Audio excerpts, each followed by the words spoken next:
Hi psychology students, welcome to AICE Psych, and I'm Miss M, and today we're going to talk about Piliavin. Piliavin is a study that was done in the 60s, and here we have bystander theory, diffusion of responsibility, and we actually have a really odd murder case, which is the background information of this study. So stay tuned, and we're going to go over diffusion of responsibility, subway, Samaritan. Okay, the background information is a little gruesome. There was a murder that happened in 1964 with a woman named Kitty Genovese. And Kitty was a bartender, or she was working in a restaurant, a manager of some sort, and she was walking home from her shift. I think it was like 2 in the morning, 2 in the morning sometime. And what happened was there was this man who ended up following her and tried to stab and kill her right outside her apartment building. People obviously heard her screaming, and one person even yelled out the window to leave that poor girl alone. At that point, I'll call him the murderer because he eventually killed her. He ran away, and she crawled to her apartment building, got in the door, and yelled for help, but still no one came to her rescue. The perp came back, and he ended up raping her and finishing the job, killing her in her apartment, not in her actual apartment, but like in the common area. So there were many people that could have heard her. And the headlines were 38 bystanders. Basically, nobody called the cops, and nobody called for help until it was too late. So now we know, if you Google this or YouTube the video, you'll see that that number of 38 went down to like 12, and that's after a lot of interviews with the people that were in the apartment buildings, and realizing that, you know, not everyone had the means to call. We were, you know, in 1964. So, but you know, everything happens for a reason, and that headline of 38 bystanders kind of sparked the interest of some researchers at that time, Darley and Latane, and these two researchers were the first two to study what's called the Genovese Effect, and now we know it as the bystander theory. And what this basically is we are standing by instead of acting or helping. So Darley and Latane performed these series of experiments, but they were in like a laboratory setting, like a classroom or whatnot. And he did 2 different experiments. There was one experiment where people were on headsets with one another, and they were doing, you know, something. And at the end of the phone call, there was one person on the phone that was like, I don't know, I think I remember they're panting a lot, saying that they couldn't catch their breath. And they found that when there was only one person on the phone with that other person, that person got up and helped them. But when there were more than one person, if there were 2 or 3 people on the phone with that other one person, that they were less likely to jump and help someone. So that was interesting, and they conducted another experiment called the smoke experiment. Basically, they had these people go into this classroom type setting to fill out like an application or something, and then all of a sudden smoke started to like billow out of the door. Now, if you watch the video footage on this, I think it's a little hilarious, because the more people that are in the room, the less likely these people are to move. They like look at the smoke and then look around to see if anyone else is reacting. And when they're not reacting, they don't react, and they continue working on this piece of paper. But smoke is like billowing out of the door. So basically, what came about from those experiments is known as diffusion of responsibility. This is kind of like a math equation. Now, diffusion of responsibility, you 100% need to know this. You need to know that the more people there are in a situation, the less likely you are to help that one individual, the less likely you are to help. And it's like this math problem. Let's just say there were 10 people in a room. Basically, you diffuse 90% of the responsibility onto all those 9 other people, and you only take 10% of the responsibility. So in your mind, when you see someone needing help, let's just say you leave class and you see someone bumps into someone else and their books go flying and pencils everywhere. Okay, but there's 20 other people around you. What you're going to say, you're going to make it okay for you say, oh, I'm going to be late for class, or there's 10 other people here that can help her, or something. You're diffusing the responsibility off of you so you don't feel as bad for not helping. Okay? Think about this setting. You're saying, why would this occur? Well, think about a setting of you walking. Okay, so you're in college and it's getting late out and you're walking on the sidewalk with 3 of your friends, and someone jumps out from behind a bush and grabs one of them. Now, you guys you run because you're afraid. And a part of you says, should I turn around and make sure my friend's okay? But a part of you says, oh, there's 2 other people. They probably did.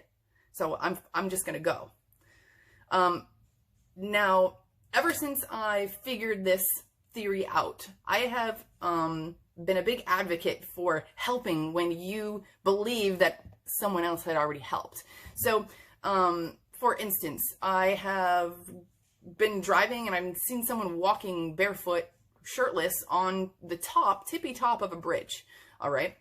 And there's hundreds of cars going by, and I'm thinking to myself, someone had to call. This is abnormal, right? There's this person with no shoes, no shirt, and he's not even on the sidewalk. He's on the top of this bridge. So I call just because, and I find out that not one other person had called. And for myself, I'm thinking, what if this guy falls off? No one's going to even know that he was here. So when you think twice about calling, say someone else would have done it, or I can't do it because I have to go, or maybe you're scared, just call. No one gets mad at you for calling 911 if you have a hunch about something feeling weird or awkward. They're going to thank you for it, because, you know, not many people do that. So, diffusion of responsibility. We need to understand this. And a big part of the study that you should understand is that we did not prove diffusion of responsibility in this study. So keep that in mind, and don't forget that, okay? So let's get into the methodology. Okay, so Piliavin, 1969 was when the study was done, and then Darley and Latane did studies a couple years before that. So Piliavin, they decided that they wanted to take this information about diffusion of responsibility and see if it was true in a natural setting. All right. And they have, I believe it's like 4 different aims of the study.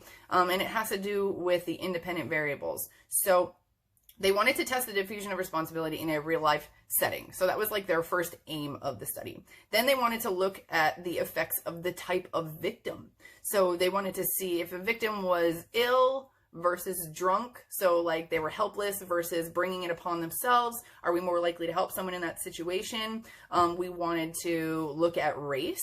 So were you more likely to help someone of your own race opposed to a different race? And mainly here we have black and white. We're in Harlem, Bronx in 1969. So it's almost 50-50 white and black.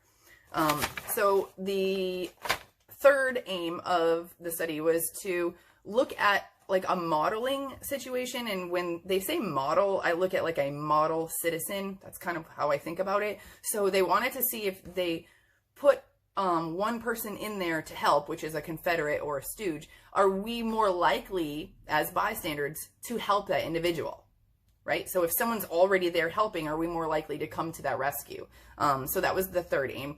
And the last one was the diffusion of responsibility. They wanted to look at the group size of the bystanders and look at how many people helped or in how much time it took for people to help in those situations. Okay, so let's go through those aims really quickly. We are looking for it to be in a real life setting.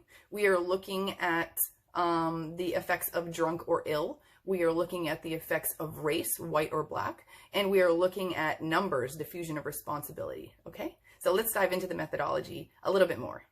All right, so what you need to know is that this is the first field experiment that we see, first and only field experiment that we see in this collection of studies. And here we have a naturalistic observations, and those were taken by Confederates or the experimenters in this setting. And there were 4 groups of experimenters, and they were from the Colombia University, yeah, in New York. So there's 4 groups, okay? And in each one of those groups, we have a victim, a model citizen, we have, and then 2 female observers on the side, okay? It's important to know that they were all white, except for one of the 4 groups had the victim, the male victim was black. That's important because that gentleman is going to be the one that does all the black trials, the ill and the drunk. And if you read, it's really interesting. If you read the original article, you see that he claimed that he got tired of playing the black drunk victim. So he actually did a little bit more ill trials than he was supposed to. So that's a little interesting piece of information. So we have our variables, which I kind of just talked about, but let's go over them again. So our first independent variable is the type of victim. So our victim, remember, are male, they're all male, and they are actually all wearing the same type of clothing, okay? They have like Eisenhower jacket. If they were ill, they had a cane. If they were drunk, they had like an empty bottle of alcohol inside a paper bag and they reeked like booze. So the type of victim, ill or drunk, and they had a cane or the alcohol with them. Independent variable 2 was the race of the victim. So this was either black or white. Independent variable 3 was the model condition. So that was whether the model came to help or not, and how long it took the model to come and help, whether they came early or they came late, and from which area. Did they come from the cart with that was the critical area, or did they come from the cart that was adjacent? Okay, and that's all important information. So I know you guys understand a little bit about the drunk and the ill. Did they bring it upon themselves, or is something that they couldn't help? Okay, so we're going to help them, or are we not going to help them? And then we have the race, okay? And I'm not sure what you guys think how this is going to turn out, but I'm not sure right now. If I didn't know, the results of the study, I would probably say that race wouldn't be an issue. And then we have this model, and I think this is really important because it tells us where our comfort zone is. If we see someone else go to help another individual, what are we thinking? Do we think they must know them, right? Maybe. Are we thinking, wow, they must really be in trouble. If that guy came, then probably I should help too. Or maybe you feel more comfortable helping after someone else is already there, just in case you don't know everything. Or let's talk about the fact that the model came from either the adjacent, which was the further away, or the critical area. So let's just say someone falls on the floor right in front of you and you have no idea what's happening. If someone sprints from like across the room, this adjacent cart, if someone sprints from across the room to help this person, you might think that it's more critical than you thought. If someone from really far away is running before anyone else around you, how does that make you feel? Does that make you want to help even more?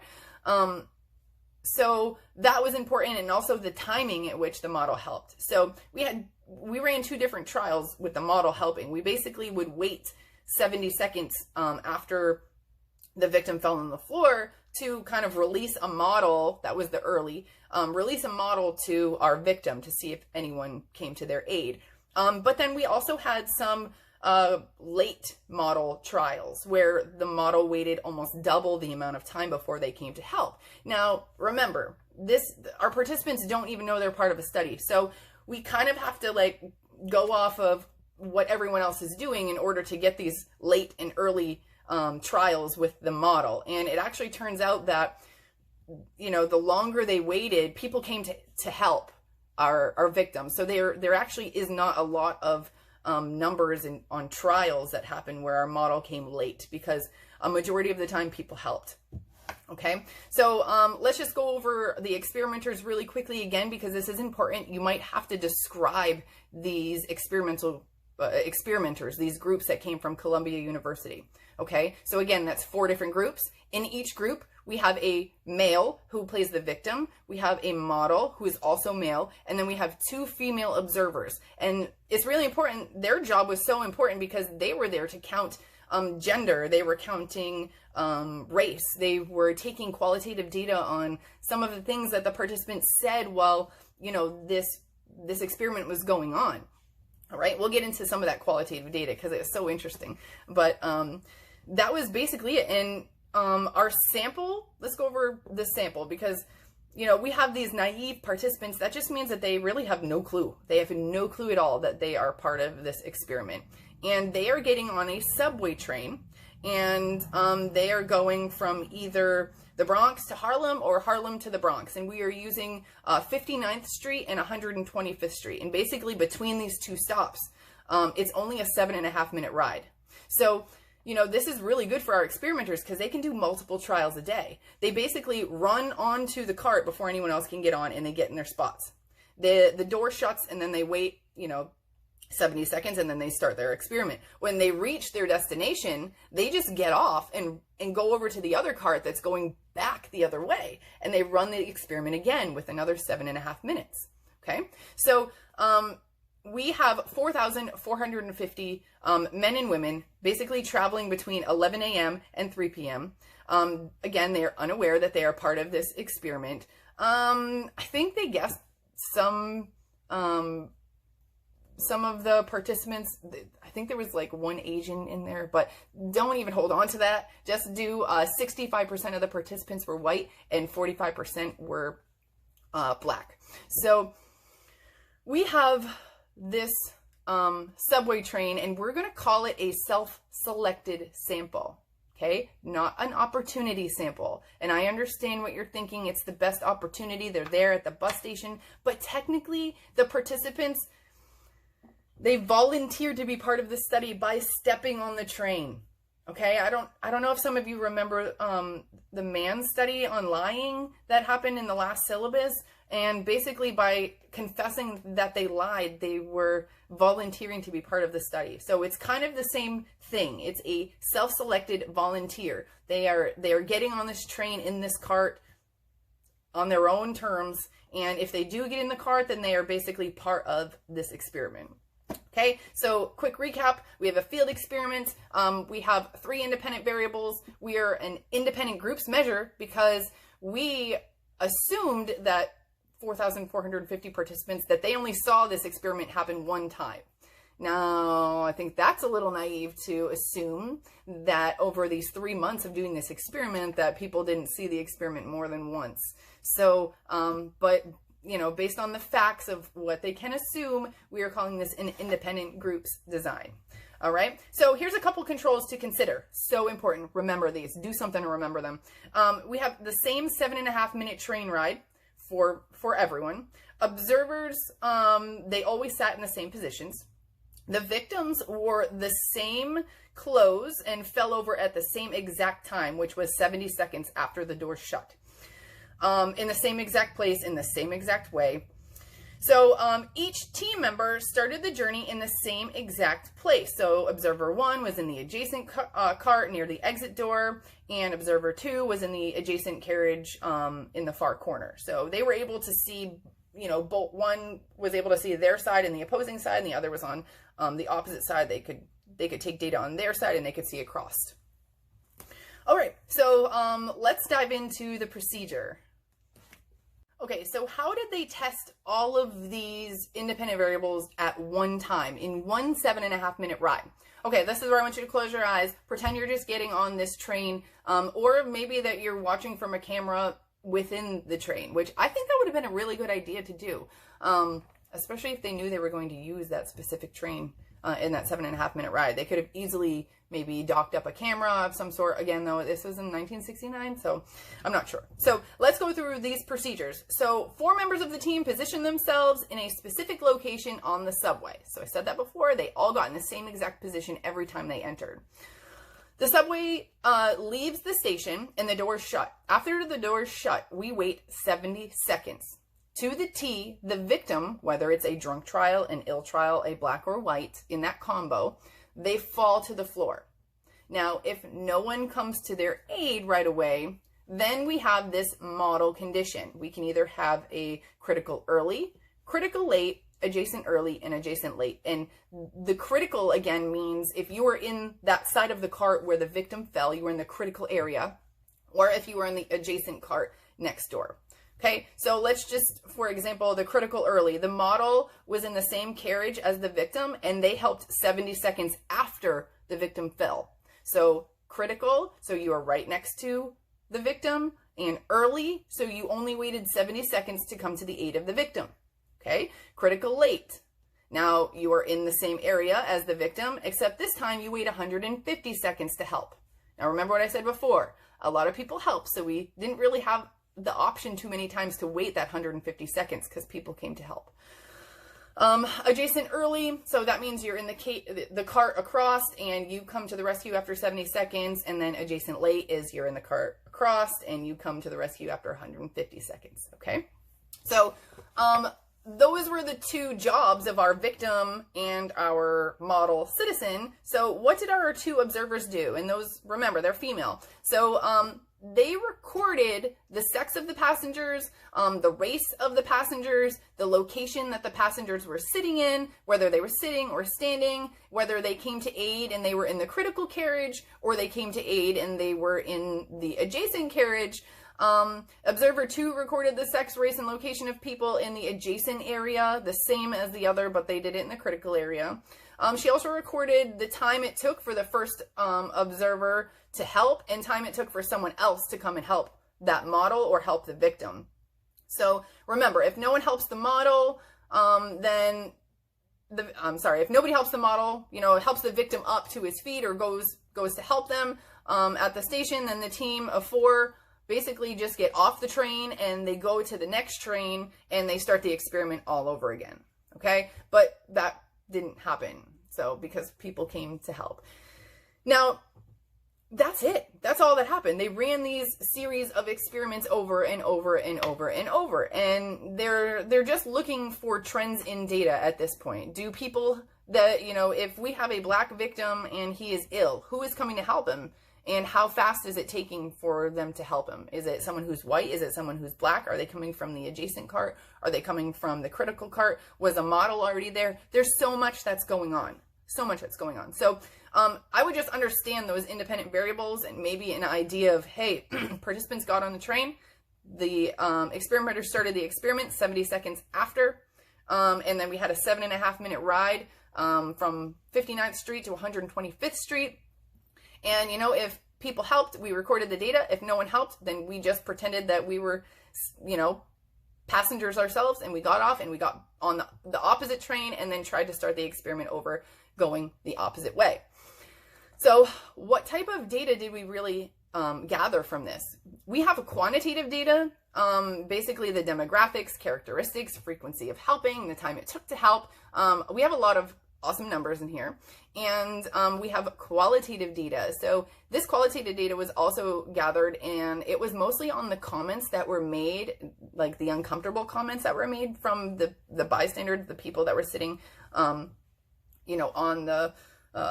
the carriage, but they weren't helping. So, and it's important to know that a majority of those people were women, and their comments were things like, oh, that's for a man to do. I wish I could help, but I'm just a girl. And, just basically comments that would make themselves feel a little bit better about not helping. Okay. And before we get into the findings, I want you to consider a couple things about this test of diffusion of responsibility. If you were in an open area and this happened and you were uncomfortable, you would probably move or walk away. Right? And it showed about 30 people or so did move from the critical area to the adjacent area if they felt uncomfortable. We saw this happen. But we are on a fast moving train that is closed off from exiting. So it's almost like we are forced to face this. We are forced to, okay, if no one's going to help this guy, we're basically going to stare at him the whole time until we get off the train. And that's kind of why we didn't have a lot of those late trials, because people came to help. And honestly, I think it has to do with being uncomfortable, right? Like if someone is laying on the floor in front of you for, I don't know, more than a minute, moaning and groaning because they're in pain and you're not helping them, you're going to get more uncomfortable, or those butterflies in your physiological, some type of feeling is going to come over you the longer this guy, sits here needing help.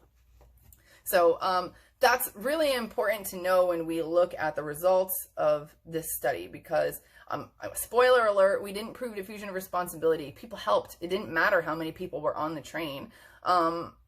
It really didn't. So let's go over the results and the findings of the study, and I'm going to point out which pieces of data that you can really hold on to for for the exam. There's a lot of stuff that we found, but what's really important?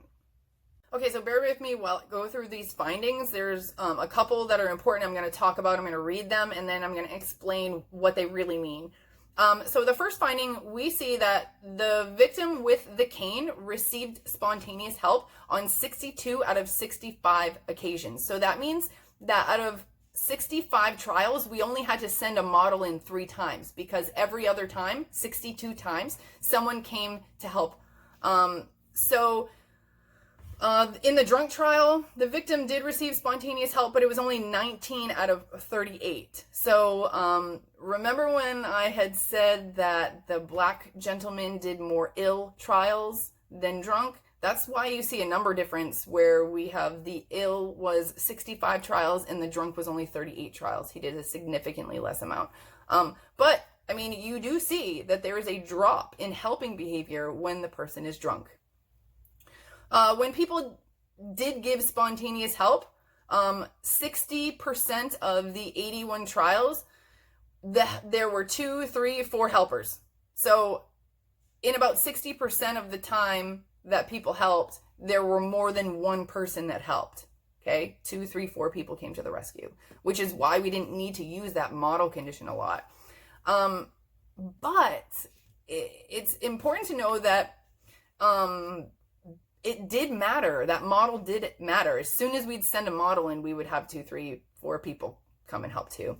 So who helped? Who were those first people that helped? 60% of first helpers in the critical area were male. 90% of the people overall that helped were male. So it's safe to say that the males helped more than the females. And you got to consider the fact that the victim was male, and going off of the qualitative data, the women didn't really feel comfortable helping a male up. And that's what I get from the qualitative data of, oh, I wish I was strong enough, or that's for a man to do, that's a man's job, something like that. Racial composition, remember that was 55% were white and 45% were black. And we did find that 64% of the first helpers were white. And that's not really significant because of our population distribution. So was there same race helping? If you're white, are you more likely to help someone who's white? If you are black, are you more likely to help someone who's black? And don't forget, we had ill and drunk trials too. So there's another variable in there. So when the victim was white, 68% of the first helpers were white and only 32% were black. Significantly above that 55% of white victims. So when the victim was black, only 50% of the first helpers were white. So what are we seeing here? We see a drop. It's not necessarily that we see more black people helping. We see a drop in white people helping black victims. Okay? So what do we get out of this? There is a tendency to help someone of your same race. So hold on to that one. Okay, same race helping was seen in Piliavin's study. In the ill condition, there was no difference between black or white helpers, but in the drunk condition, mainly members of the same race came to help. What does that mean? You know, like if you see someone of the same race and they look like they did themselves wrong by getting drunk, you are more likely to help that person if they are your same race and if they are drunk or brought it upon themselves. But when the person was ill, race didn't matter. Why is that? Do you have an idea? Comment below. Tell me why. I'll give you a hint, maybe, or my thoughts on this. I don't know, maybe I would feel more for that person. Maybe I wouldn't want them to give my race a bad name by a stereotype or a stigma. So I'm going to go and aid that person and help them up. Or maybe I've been there before. Maybe he reminds me of my cousin or uncle or brother. I'm not sure. What do you guys think? I need another insight into this. Why we helped people of our same race more when the trial was drunk rather than ill. So here's some other little tidbits of information. This is just going to help you to understand when we go into evaluating this study, was this a really good study to do? So people left the critical area only 20% of the time. So that was a total of 34 people. So what that means is when 34 people moved away. And remember, they couldn't leave because we have a fast moving train with the door shut. They couldn't leave. So they moved to the opposite side. And I'm going to say it's because it made them uncomfortable, right? And if we were in a real life setting that wasn't, we weren't contained, then it's possible that less people could have helped. It's possible that more people would have left, right? Most comments happened during the drunk trials, particularly when no one helped, and a majority of those comments came from women. So, was diffusion of responsibility seen? No. This is the first study that we see that we don't prove our own hypothesis. This is the only one. You need to hold on to that. Know that. We did not prove diffusion of responsibility, which basically means we saw helping behavior no matter what. It didn't matter the amount of people in the train. But you gotta consider the fact that the train was shut and moving really fast. People couldn't leave. Okay, so was this really a great experiment? I'm not sure. There's so many ethical concerns. We'll get into that in a second. I'm going to go over the evaluation of this in just a minute. I just want to hit these concluding statements now. So an individual who appears to be ill is more likely to receive help than someone who appears to be drunk. Okay? Important. Even when the audience includes both men and women, men are more likely to help than women. Okay? Know that. And 3, same race helping is more likely, particularly when the victim is drunk compared to ill. Okay? So hold on to those 3 concluding statements. 100% you need to know those. So let's quickly go over the evaluation, the grave of this. Generalizability. Yes, we have a lot of people, 4,450. This is the largest sample that we have in all 12 of the studies. We have a mix of black and white, 55% white, 45% black. So, we can generalize this to black and white people, but I'm going to say that we can't really go outside of New York, go outside of Harlem. If you think that is a very cultural oriented community. So they may have values and standards that the rest of the world doesn't have. So we can't really generalize this outside of that community in that area. Okay. Reliability. Boom. Great. We have standardized procedures to the T. Okay. We have, 59th to 125th Street. We have a 7.5 minute ride. We have 70 seconds after the door shuts, the experiment starts. Our experimenters are in the same exact position every time. Our victim is wearing the same exact outfit every single time. So those standardized procedures are what's going to help another experimenter try to replicate the study. And if we can replicate it and get similar results, then the reliability is good. Okay. So, application. How do we apply this to the real world? Honestly, we have to look at the conclusions. And I'm going to forget about that concluding statement that says diffusion of responsibility didn't occur because of the setting and the fact that you couldn't leave. So people had to help. I assume they had to help, or they felt they had to help, or they helped because it relieved that nervous tension that they felt in their chest or in their belly, right? You when you get uncomfortable, you feel that way until you act or do something on it. So let's take the fact of men helping and more than women, and the same race helping. So what can we do about this information? This was in the 70s, and we did see same race helping in the 70s, and I'm not sure if we're going to see it again in 2019. I don't know. What can you do with this information? Can we improve society? I'm not sure. There's not a lot of useful information. This study doesn't forward psychology in a way that says, oh, we just proved all these other theories wrong. What do we do with this information now? I honestly believe that this study needs to be revamped, recalculated. You can't use a subway where you think people are only seeing your experiment once, but there could be demand characteristics all over the place. Maybe people saw this experiment more than one time, and that's why they helped more often. That could have possibly happened, right? They saw, oh, this happened in another car, so I know what to do now because I've experienced this before, right? When something's completely brand new, you may be a little hesitant to try something, but if you've done something before, then you already know what to do.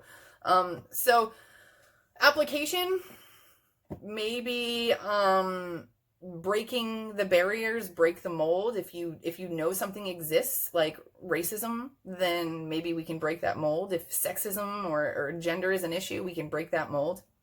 Okay, validity. Now, ecological validity, hi, because this is in our participants' natural environment. We went to our participant. It's a field experiment. But validity, did we measure what we intended to measure?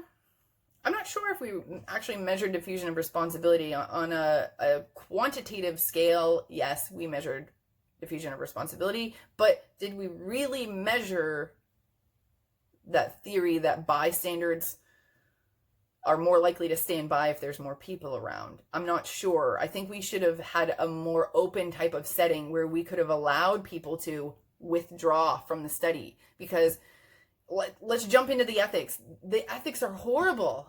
Okay, yeah, we don't know who these people are. Confidentiality is great, but we deceived them. They were naive. They had no idea that they were part of this experiment. Possible psychological harm, because here you see someone in distress. That might cause some type of physiological feeling or distress within you. Right to withdraw. Could people leave a fast-moving train with the doors shut? No. So there was no right to withdraw. They didn't even know they had the right to withdraw. Okay. Deception. We have deception. There was no informed consent.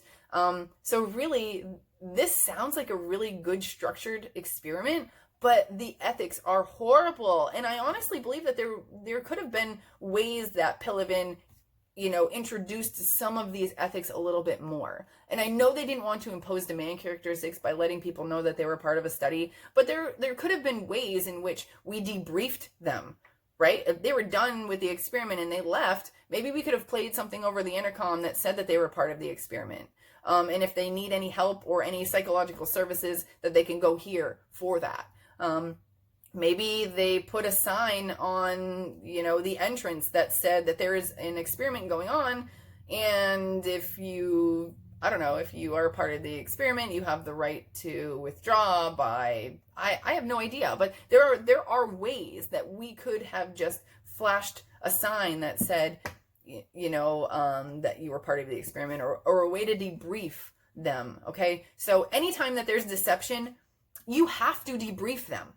Okay, just like Milgram's study, when you are deceiving people, you have to bring them back to reality and tell them what just happened. You can't just make them think that they were part of this crazy episode of real life that occurred. You enforce this on them. So it is your responsibility to debrief them and kind of bring them back to reality, and then make sure that they're okay physically and psychologically. Now, I know our participants didn't really have to do anything physical, but it's possible that by coming to the aid of this victim, they tripped and fell and broke their arm. It is your responsibility as the researcher to take care of that person. They're in your study to benefit you, to benefit psychology. So you have to take care of them.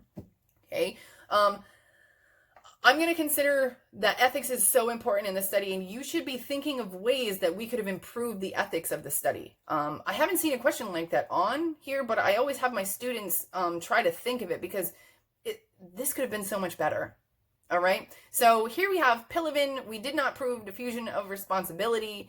We have a large sample, but overall, I'm going to say that this study kind of crappy in the sense of ethics. Okay. So I hope you enjoyed Piliavin. I hope you understood Piliavin a little bit more in diffusion of responsibility and bystander theory. They're kind of different. Remember, bystander theory is just someone standing by and not doing anything, where diffusion of responsibility is that math equation. If you're the only person in the room, you're 100% responsible, where if you are one of 10, then technically you're only 10% responsible for whatever's happening.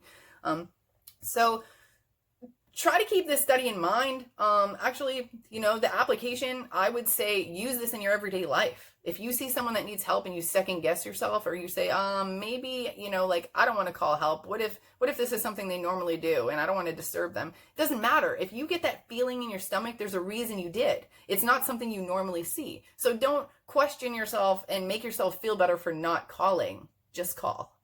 All right. So if you have any questions about Piliavin, comment below. I am really good at getting back to you within 24 hours. You can also go on my Instagram, AICE. I do have a Facebook, AICE9990. You can find me on there. A couple video clips as well. So if you're having trouble and you don't have a lot of resources, even if you don't have the book, you can still make it through this. You just need to email me at apsychology9990@gmail.com, and I will invite you to my Google Classroom. I know a lot of you already have Google Classrooms for your regular school. It's just one more on there, okay? This is going to give you all the resources you need for this study. You're going to have the vocab, the strengths and weaknesses of those vocabs. You're going to have all the original studies. You're going to have PowerPoints. You're going to have study guides with answers. You're going to have quizzes and tests, okay? So stay tuned. Stay with me through this year. I want you to pass psychology, and I'm Miss M, so let me know if there's anything else I can do for you. Guys, have a great day.